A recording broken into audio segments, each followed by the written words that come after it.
Et bah, c'est sur ce genre de situation-là qu'on se rend compte qu'il y a un écart entre les petites et les grosses équipes. Même donc au niveau de l'arbitrage, les grosses équipes comme le Real sont toujours favorisées. Sinon aujourd'hui, c'était évident qu'il y avait penalty. C'était tout simplement évident. Il n'y avait pas autre chose. Et même si ce n'était pas évident pour l'arbitre, il aurait pu appeler la VAR. En tout cas, il avait mis le recours pour bien juger cette action-là. Mais comme c'est le Real Madrid, comme c'est un grand club face à un petit club qui n'a pas de défense, donc voilà, il faut les tricher, il faut user de tous les moyens possibles pour essayer de favoriser au maximum le grand club.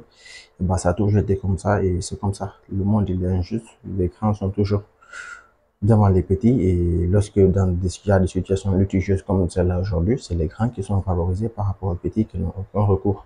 Parce que si ça avait été peut-être le FC Barcelone qui avait eu la même situation face à ce Real Madrid-là, je pense que Lucie aurait été totalement différente. Mais comme c'est Celta Vigo, c'est un petit club d'Espagne, donc voilà ce qui se passe. C'est un peu incompréhensible. Bon, quoi qu'il en soit, aujourd'hui, ça a été un match intéressant de la part de Real Madrid et surtout un match qui confirme un peu la forme de Mbappé actuellement qui réalise des performances insolites avec le Real Madrid et c'est une bonne chose là.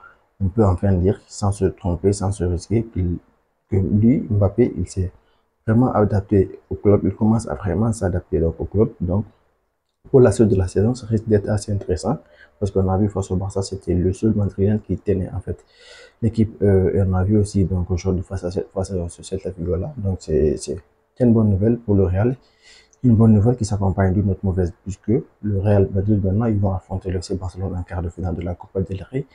Donc chassons déjà les deux matchs qui se sont déroulés entre le Real et le Barça, les scores de ces deux matchs-là. Donc c'est un peu inquiétant pour ce Real-là, mais peut-être qu'avec quatre victoires-là, donc ils sont gonflés à bloc, ils vont essayer de regagner confiance et pourquoi pas d'essayer de se qualifier face à ces Barcelone-là. Mais ce qui n'est pas vraiment évident. En tout cas, il faut chercher au maximum à éviter une humiliation face à ce Barça-là, puisque vraiment, ils sont vraiment dans une forme incroyable actuellement. Donc, il faudra vraiment beaucoup se méfier pour ne pas subir une humiliation, même qu'ils perdent dignement, en fait, sans trop se livrer. En tout cas, aujourd'hui, quand même, c'était un match intéressant, que ce soit de la part de Mbappé, de la part des rentrants aussi, Brahim Diaz aussi qui était titulaire aujourd'hui, qui a fait un match intéressant du début à la fin.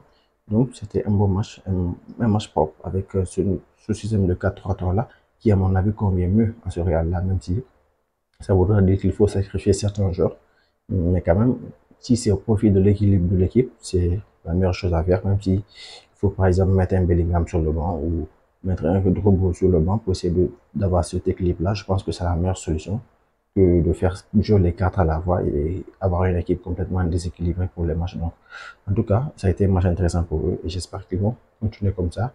Et sur ces Barcelone-là, en tout cas, j'espère qu'ils vont aussi arriver dans la forme qu'ils étaient lors de la Super Coupe pour qu'on puisse assister à quelque chose de vraiment grandiose. C'est tout en ce qui concerne la vidéo d'aujourd'hui. À savoir ce que tu as pensé de ces sujets dans les commentaires. Et à bientôt à la prochaine. Ciao.